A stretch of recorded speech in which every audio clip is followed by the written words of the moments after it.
First off, I just want to say how excited I am to be here kicking off CodeBeam this year.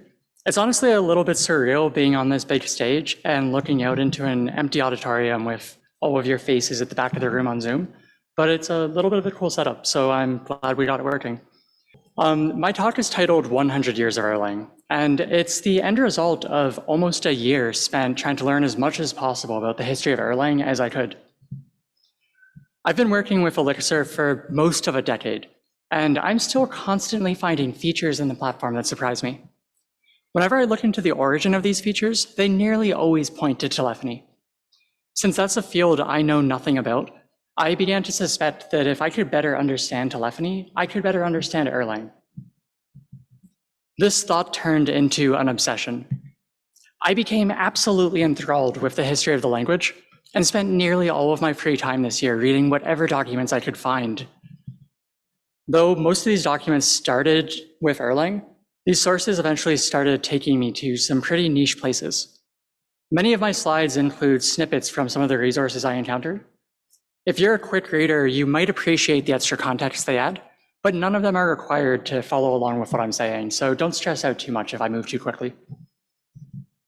I'm also not going to reiterate the well-known talking points about Erlang's history here. This talk is instead going to take you on a tour of a few of the obscure or forgotten ideas that led to where we are today. First, though, I want to take a moment to dedicate this talk to Joe Armstrong. I never had the fortune of meeting Joe for myself, but the impact he's had on my life is immeasurable. His is a presence that is inseparable from the communities he's touched, and we'd all do well to remember the spirit of creativity, kindness, and wonder at the world that he modeled for us. Really, all of the work that I've done in putting together this talk is my way of honoring Joe's legacy by getting as close as I possibly can to the ideas that shaped a person that I've looked up to since before my career even began. If you take anything from my talk, I hope it's a reminder that while software may be imperfect, it's within the power of all of us, regardless of our background, to think hard and find solutions to those imperfections. This is a belief that Joe embodied through his entire life, and I think it's one that shows up time and time again in the stories that I'll be sharing today. To set the stage, this is a picture I found of the computer science laboratory. You probably recognize a few of their faces, but everyone in this picture played a part in the early development of Erlang. This team was officially established in 1984 to research software techniques that Ericsson might apply to their work. One of those domains was telecommunications. And by 1987, the lab began using the name Erlang to describe a system that they were building to experiment with in that field. We're going to start in the 1800s, but before we get there, I want to draw attention to this passage, where Joe attributes the idea of process links to Mike Williams. Links can be created between two Erlang processes, and they cause a failure in one of those processes to propagate to the other. Apparently, Mike was inspired by the design of electromagnetic telephone exchanges. Those systems worked by routing a wire through all of the relays that were required by a telephone call. If a call ended or anything went wrong, maybe a timeout was triggered, then that wire would be grounded and all of these switches would be reset. That also sounds a little bit like the one-for-all strategy in Erlang. I wanted to understand more about this connection though, so I spent literally months researching electromagnetic telephone switches. This meant going all the way back to the 1870s in New Haven, Connecticut. Telephones had been invented just a few years earlier, but their use was still limited. Telephones were leased in pairs, and if a business wanted to connect two locations, they'd put a telephone in each and then directly wire them up with each other. That was it. Obviously, this design was flawed, and not only was the wiring a physical manifestation of spaghetti code, but every possible phone connection also required separate phones and lines. Can you imagine if you needed to lay down new internet cables for every website that you wanted to visit? Inventors all over the world were trying to solve this problem. And in 1877, a telegraph mechanic named George Coy had a flash of inspiration after he attended a screening of Erlang the movie. Alexander Graham Bell and his assistant Watson had just given the first demonstration of a telephone call that spanned multiple cities. It finished with Bell sharing his belief that one day soon, every family would own a telephone that they could use to call anyone in the world. Quinn was hooked. Unable to think of anything else, he worked tirelessly to invent a device that would make his future possible. Less than a year later, he had constructed a working switchboard. It was built out of teapot lids and pieces from broken carriages, and it supported connecting up to 64 phone subscribers. It could only handle 2 connections at a time, though, and the operators would actually yell at the callers if they ever spoke for more than a few minutes. Even so, it was a success. Quinn was selling telephone subscriptions for $1.50 per month, and by the end of the first month, he had over 50 customers. I adjusted Quinn's pricing to deal with inflation, and nowadays this works out to about $41. I'm barely paying more than that right now for my cell phone plan, and I honestly kind of find that incredible. Nearly 150 years have passed since then, and the price has barely changed. Even more, I've never once been yelled at by a telephone operator for clogging the lines. If that's not a testament to Erlang's concurrency model, then I don't know what is. It's borderline impossible to find detailed information on how the device worked, and nearly all of the descriptions conflict in some way. A friend of mine and I spent a night reverse engineering this blueprint, though, and we actually figured out how it worked. The details aren't super important, but at a high level, callers would ring a bell in the exchange to get the operator's attention. Then the operator would manually manipulate a series of levers and dials to connect with the caller. To initiate ringing, the operator would turn on that strange-looking coil up there. That's a device that was mockingly called Quinn's chicken for the horrifying screech that it broadcast over the call. It was basically the first novelty ringtone, and I can only imagine that it was like the 19th century equivalent of the dial-up sound. Quinn's exchange was a hit, and soon enough, every telephone company was designing their own custom-built switchboards. The technology quickly evolved, and 1880, the standard switchboard was released, which quickly took over the market. I wasn't able to find any photographs of the original model, but I did find this illustration. It was in an 1881 issue of the journal Telegraphic, where the director of the Swiss Telegraph Service glowingly described it as being the best on the market, even if it is less elegant than some models. I love this review because it feels like the way I always hear people describing Erlang. Yeah, it's an amazing language, just as long as you can get over the weird syntax. I think it also speaks to the importance of exploring new ideas, though. It's easy to talk yourself out of trying something new if you don't have all the answers, but others will swoop in and use their expertise to build off of what you've done. We only have Elixir because of the work Erlang did first, and the Erlang we know today is nearly unrecognizable compared to where it started. Quinn's switchboard was literally hacked together using teapot lids, but his prototype is the reason we were able to enter the age of manual telephone switching. And that's when Elman Stroger came along. Stroger's story absolutely blew my mind when I first found it. He ran a funeral home in Kansas City, and if the stories are to be believed, he was likely the most influential undertaker of the 19th century. Hoping to promote his business, he leased a telephone, and he was actually one of the first people in Kansas City to have one. Soon he began to have connection problems, though. He tried to get the local telephone company to investigate, but they just kept insisting that everything was working. Losing hope, he was forced to diagnose the problem for himself. And he discovered that a sign hanging outside of his home would occasionally swing into the telephone lines and cause interference. All he needed to do was move the sign slightly, and his problems went away. Too bad for Stroger, the world hadn't yet realized that most problems go away with a restart. Things are good again for a while, but over time, his business begins to struggle again, and he's getting fewer and fewer calls by the week. He can't prove anything yet, but he begins to suspect the telephone company again. His paranoia comes to a crescendo when one of his friends hires another undertaker to handle the funeral arrangements for their wife. This infuriates Stroger. This competitor is also a close personal friend of the director of the telephone company, and he has powerful political connections in the town. I've even seen the pair described as a telephone mafia.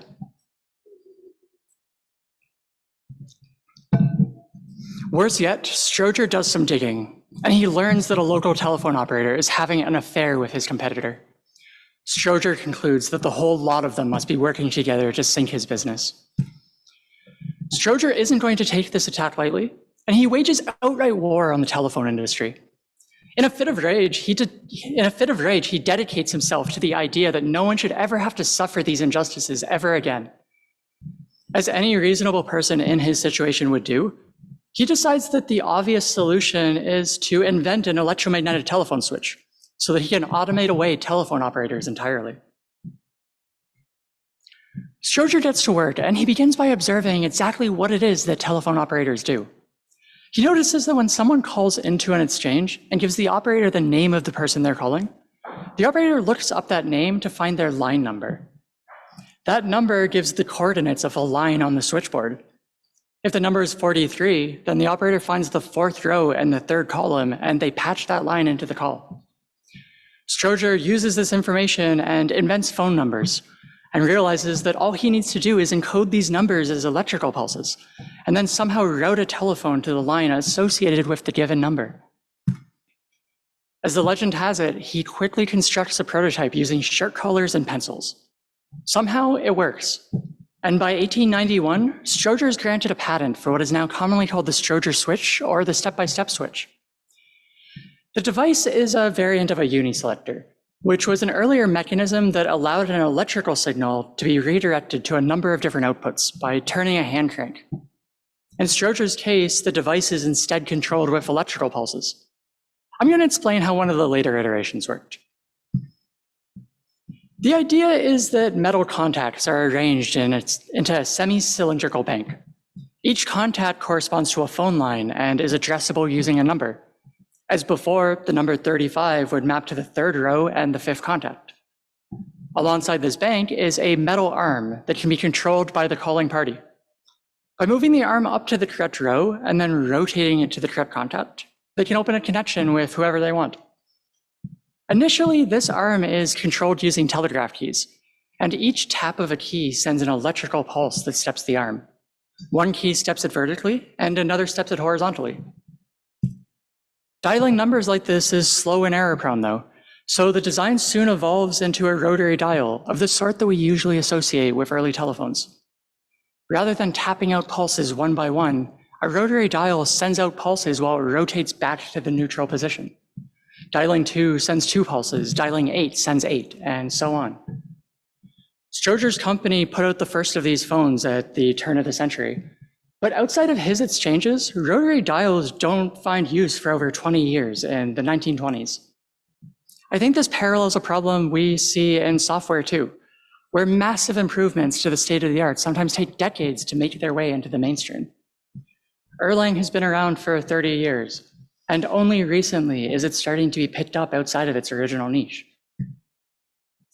Now with a working design though, Stroger sets out to get revenge on the telephone operators who had scorned him. It won't be so easy though, because in a story that should be familiar to any Erlang programmer, no one is interested.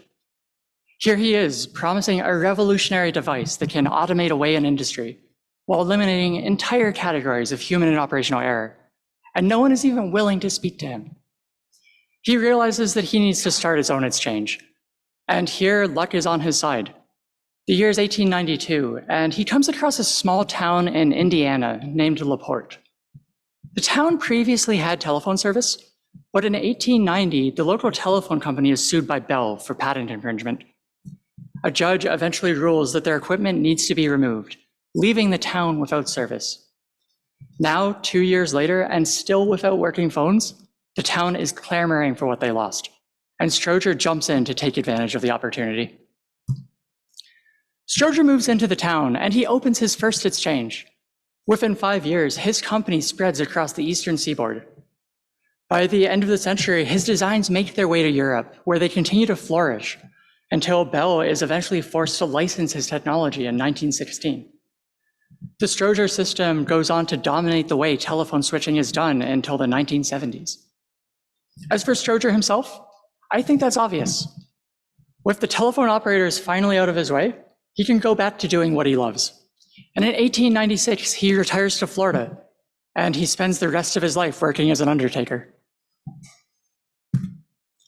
Stroger's lucky break with Laporte reminds me a lot of Erlang's trajectory in the 90s. The language had shown promise as a research project, but it hadn't yet matured into a commercial tool. That changed in 1995, when the AXE-N project collapsed. Elmtel had spent nearly 10 years and almost $1 billion trying to build a new type of switching system. Then the project was canceled. In an attempt to salvage the hardware, the work was restarted with Erlang. This marked a massive turning point for the language, and the newly renamed AXD 301 was a spectacular success. It achieved unprecedented reliability and improved the value of Erlang for large-scale software projects. Going back to Stroger, though, how does his work relate to process links? It all comes down to the way his networks could be extended. Other designs required that every possible pair of phone lines be directly connected together. Stroger's system instead daisy-chained selectors to form what was essentially a search tree. That's what it looked like for a network with 4-digit phone numbers. But adding support for new digits just meant adding new layers. Let's trace through how calling the number 2369 would look. First, the caller picks up their phone, which would cause their own personal uniselector to begin rotating. Each contact on this selector is wired to a shared selector, and this uniselector is going to rotate until it finds one that's not currently in use. This selector is then seized by the caller and begins producing a dial tone. Now when the caller dials 2, the selector's arm will navigate to the second row, and it's also going to rotate until it finds another unused selector. This selector 2 is seized, and the same process repeats with the number 3. Now the caller is connected to the final selector, which handles phone numbers beginning with 23. When the caller enters 69, this selector's arm navigates to the 6th row and then rotates to the 9th contact. If the line isn't busy, then the phone rings. When the call ends, a wire running through the circuit is grounded, and every selector is reset. Let's see it in action.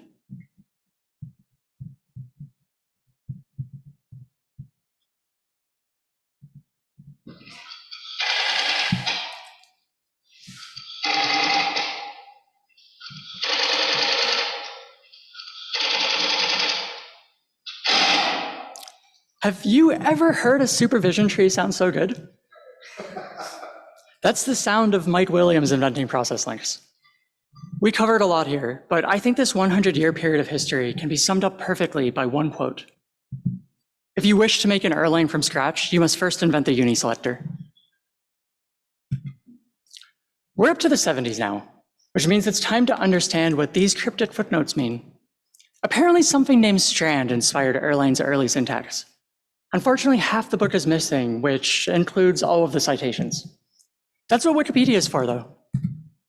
Strand is an incredibly obscure programming language that's notorious for having a Wikipedia page that's shorter than the time I've already spent talking about it. Purely by chance, though, a friend of mine bought me a copy of Strand's reference book earlier this year for my birthday. As far as I can tell, there's only one more available online. When it finally arrived, I was thrilled to see that it contained a chapter by Joe and Robert discussing their early experiments with Erlang. They go on to list the requirements of a programming language focused on telephony, and one in particular stood out to me. They reference something called SDL, and they describe it as being one of the most important languages used in the telecommunications industry. They say Erlang's message passing semantics were directly taken from SDL, in order to simplify the task of converting SDL specifications into Erlang programs. This is Ivar. You might recognize him as the creator of UML, but before that, he created SDL. SDL is a specification language meant for describing the behavior of communication protocols in distributed systems. It has a process-based concurrency model, and those processes communicate using asynchronous message passing. That's already starting to sound a little bit familiar. An early version of it was released in 1976, and the International Telecommunication Union began recommending it for use in protocol design. Over the next decade, it actually went on to become the predominant way of specifying telecommunication systems, alongside related standards like ASN1. Joe thought quite highly of SDL, and less highly of UML. I tracked down a physical copy of concurrent programming in Erlang, and it includes a small chapter dedicated to SDL and how it relates to Erlang. It confirms that there exists a correspondence between SDL specifications and Erlang programs.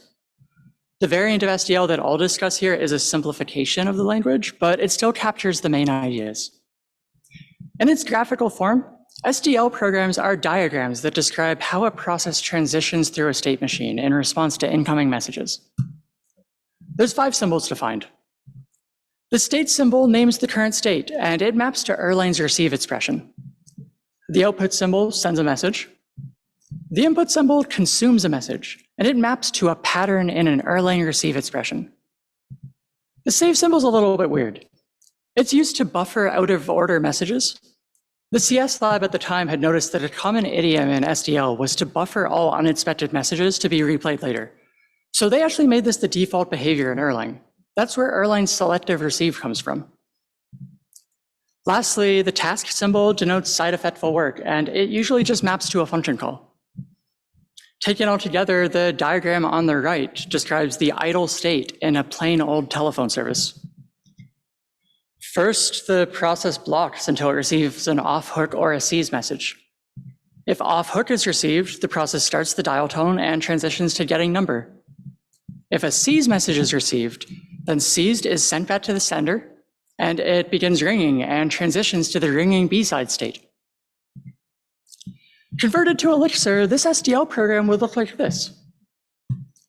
We define a function with a receive expression to represent the idle state. Then if we receive an off-hook message, we start the dial tone and transition to the getting number state.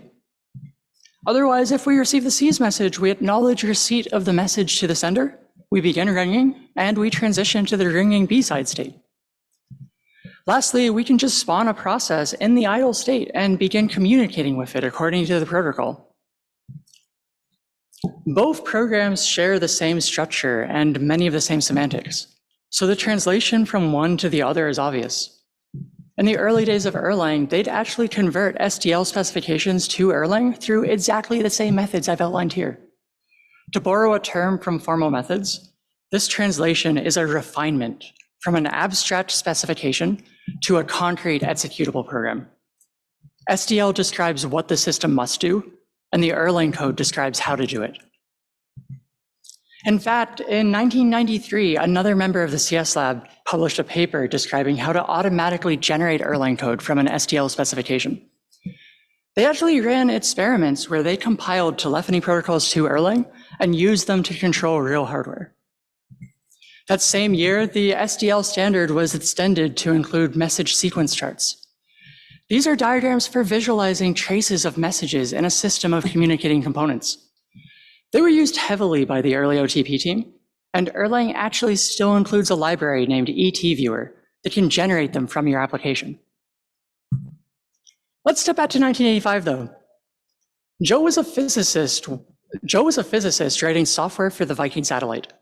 That year, he left the Swedish Space Agency and joined the computer science laboratory. After starting, he asked his boss what he should do. The response? Solve Ericsson's software problems. That sounds straightforward enough. Joe wasn't fazed by the request whatsoever, though. At first, he interpreted it as an instruction to build telephone systems in Smalltalk. But as Joe tells the story, the machine he used was so slow that he'd take coffee breaks while garbage collected. During these breaks, he devised a graphic notation for describing telephony systems. One day, Joe's colleague happened across this notation and remarked that it was a Prolog program. Joe had never heard of Prolog, and so Roger typed it up and executed Joe's equations on a Prolog system. This is how the notation could be used to represent the process of making a phone call. Now that he knew about Prolog, Joe didn't care about Smalltalk anymore.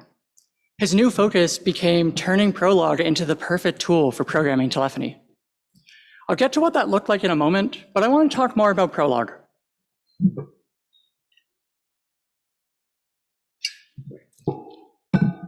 Prolog first appeared in 1972, but I think the essence of the language is best described in a 1979 paper by Robert Kowalski, titled Algorithm equals Logic plus Control.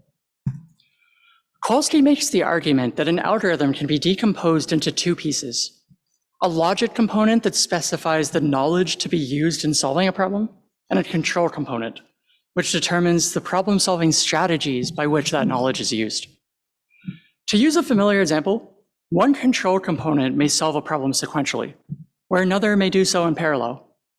More simply, the logic component describes the meaning of an algorithm, and the control component describes how that meaning is achieved. Similar ideas had already taken root in databases, and declarative languages like SQL are an extension of that heritage, but the concept hadn't really spread beyond that. Kowalski's thesis was that programming languages should make the distinction between both components explicit. He thought the logic of a program should be given through a pure declarative specification of the problem, and the control component should either be provided by the system itself or defined using some sort of meta language. He thought this would lead to computer programs being easier to understand and more often correct. Let's see what Prolog looks like so you can get a better idea of what he's talking about here. Prolog is a logic programming language that follows Kowalski's model. This is a small Prolog program that builds a database of programming language influences, and then it allows you to query for those relationships.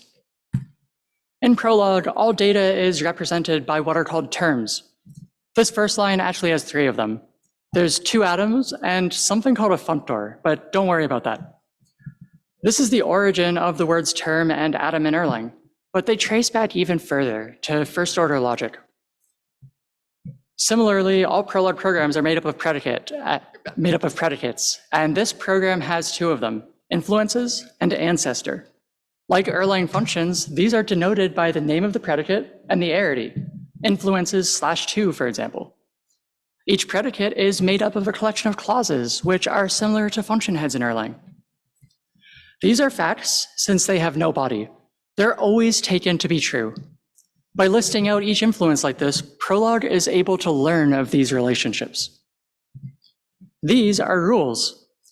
They have a body that's a list of terms called goals. Rules are true as long as their body is true. These rules are pretty similar to Erlang functions, but you generally read them body first. The first says that if X influences Y, then X is an ancestor of Y. The second says that if there exists a variable named parent which influences Y, and X is an ancestor of parent, then X influences Y. That's probably a little mind-bending if you've never seen Prolog before. Where is parent coming from? I think it'll be clearer when you see this in action, though. If we pass concrete atoms to the predicate, it returns true or false as expected. But let's try something weird. This time, I called ancestor with Prolog as the first argument, but a variable as the second argument. Since this variable was unbound, Prolog solved for all of the possible values that would make this query true. This is exactly what happens in the implementation of ancestor. Prolog solves for the values of parent that cause both goals to resolve as true. So what's happening here? It all goes back to Kowalski's paper. The code that you write in Prolog forms the logic for the language, but behind the scenes is a control component that translates that logic back into a solution. In this case, the control component is converting Prolog queries into special formulas in first-order logic called horn clauses. These formulas are then negated, and then Prolog performs a variant of depth-first search called backtracking in order to find all the contradictions to this formula. These each map back to a solution in the original query. That's the magic behind Kowalski's ideas in logic plus control. It enables you to declaratively specify a problem and then solve that problem using search strategies that are entirely encapsulated away from the problem itself. It's like separating out a data structure from the functions on that data structure, only at a much higher level. This idea is one that attracted Joe and Robert to Prolog in the first place. And in 1986, they presented a paper titled The Phoning Philosophers, where they implemented telephone exchanges in a number of programming languages. They concluded that the Prolog implementation was both the smallest and the easiest to understand due to this separation of logic and control. The quote up there is by another member of their team about how he applied these ideas with another variant of Prolog called Parlog. It's not exactly the same, but I can't help but draw parallels to the design of OTP. In his dissertation, Joe introduces OTP by discussing how to decompose a process into its functional and non-functional components. By non-functional, he means things like concurrency, fault tolerance, and distribution. Right off the bat, the connection to Kowalski's idea is obvious. With OTP behaviors like OTP behaviors like GenServer forming a sort of control component, and callback modules giving the logic component for the system. But then Joe goes further, and he begins listing the exact arguments used by Kowalski. He argues that a separation like this gives an obvious delineation between the parts of a codebase that can be handled by expert and novice programmers. He makes the case that formal methods are easier to apply to the application code by defining it as a sequential program that can be made parallel by the control plane. And lastly, he suggests that the same application can be paired with different generic servers. Maybe some provide better debugging capabilities or clustering or hot code reloading. I want to go back to Prolog though. The initial implementation of Erlang was a meta interpreter in Prolog. Like Lisp, Prolog is homoiconic, which means Prolog programs are also Prolog terms. So it's simple to use Prolog to write an interpreter for Prolog. The simplest one is only 4 lines. The initial versions of Erlang were Prolog programs that ran on a custom interpreter like this. This is what an early Erlang program would have looked like. You just add new clauses to this equation predicate that essentially define rewrite rules for representing functions and processes. This program in particular would rewrite Go to spawn 2 processes that send 5 messages between each other. Then this is the interpreter itself for the entire language. This has support for round-robin scheduling and message passing. I'm not going to walk through all of this, but the main idea is that all of the processes are shoved into a list, and each keeps track of its mailbox along with a list of terms to be reduced. At each step, the process rewrites the head of its list of terms using the rules defined in the user's program. This is where the word reduction comes from in Erlang process scheduling. To call this program, I just initialize the interpreter with a list containing the Go term from earlier. Then it'll reduce across the list, rewriting each term so that the processes wake up and proceed through the protocol. Prolog made for simple telephony programs, but it was still too slow. So the team began experimenting with compiling Erlang to a few parallel variants of Prolog. One of those was Strand. Strand is one of the most unique programming languages I've ever used. Syntactically, it's almost the same as Prolog. It doesn't support backtracking though. And instead, every goal on the right side of a rule runs concurrently.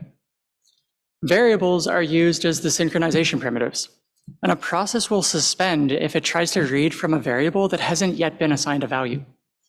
It's a fascinating language, but it was still too slow, and they actually found that it was too parallel for what they wanted from Erlang.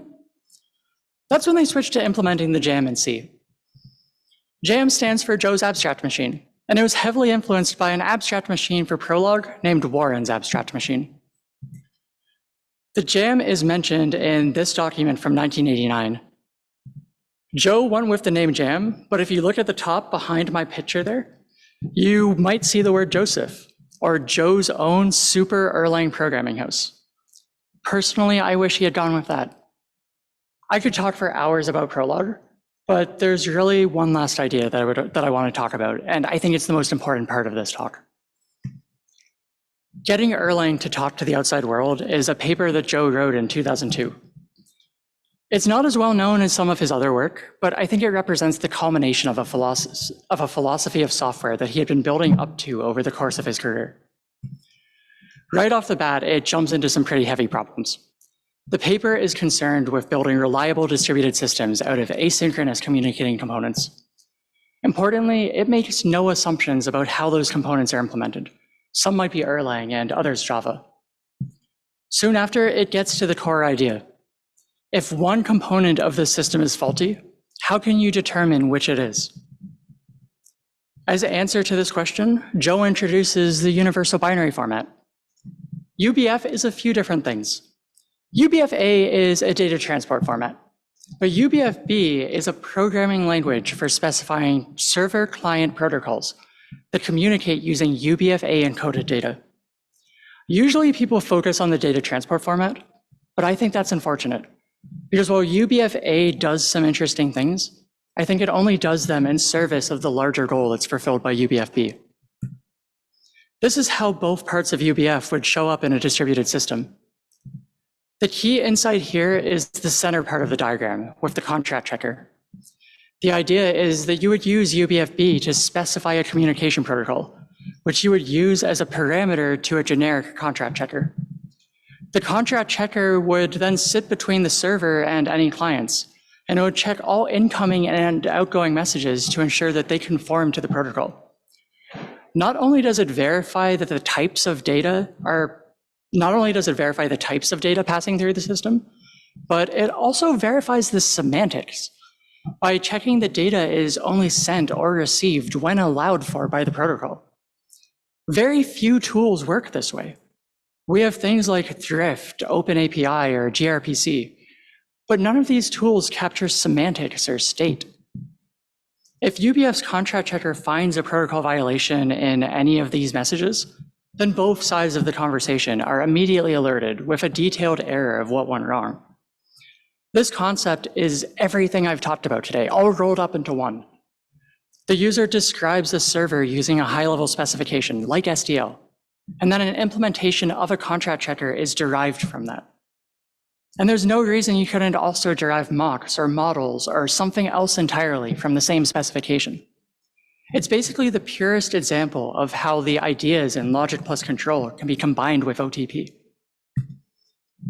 That paper was from 2002, and even as late as 2018, Joe continued to believe the ideas in it.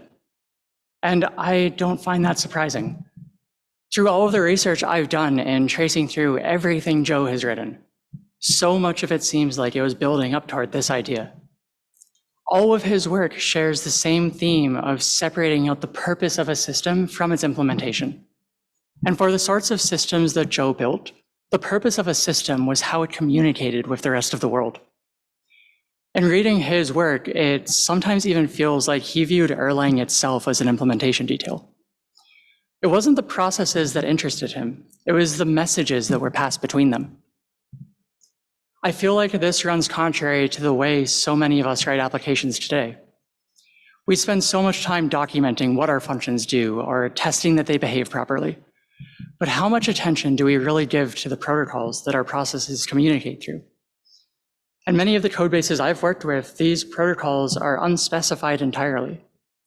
I can always read the code to understand how a system communicates, but that's not going to tell me how it's supposed to communicate. Joe says that systems should be black boxes that communicate over well-specified protocols. And Erlang is a system that sets us up to do that. I'd even go so far as to say that it was created with that purpose in mind, at least in part.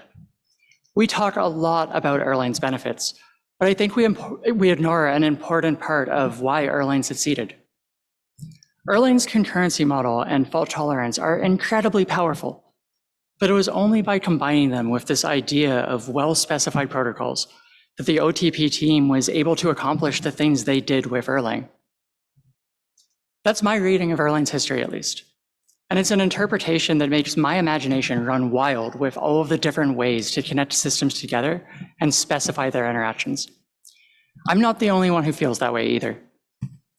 Earlier this year, some researchers in Brazil demonstrated a prototype that can generate Elixir code from TLA plus specifications. That's just like what the CS Lab did in 1993, but using modern tooling and techniques. And 2 weeks ago, a paper was presented on using session types to check an Elixir program at compile time for conformance to a protocol. There's even a working implementation. This is groundbreaking research, and you can go home and try it out tonight. Looking further ahead is Stardust. You've probably heard people say that a language like Erlang can't properly be statically typed because of hot code reloading and distribution. But that's not actually true. And the people working on Stardust have proven it. Over the next decade, they are going to change the way we write distributed systems. Whether any of these people planned it or not, They are all continuing work that Joe and others saw the value of decades ago. And maybe this time it won't just be them. It's been 20 years since UBF. Maybe this time the rotary phone will win. I have this idea in which we'll connect all of the world's Erlang systems to each other. Imagine if every process could talk to every other process worldwide. That was one of Joe's ideas for the future. I know he probably meant it half in jest, but what if he didn't? Imagine that every process could talk to every other process. What would they be saying? And how would we know if they were saying it correctly? I came up here to speak about Joe's ideas, because his are the ideas that inspire me. I spent so long talking about Stroger because his designs defined the way telephones worked for almost a century. They were eventually replaced with something better, though. For us Erlang programmers, OTP defined the way we write distributed systems. One day, OTP is going to be replaced, though, and one of you is going to make that happen. What are you going to replace it with? I'm Quinn, and I can't wait to see your vision for the future. Thank you.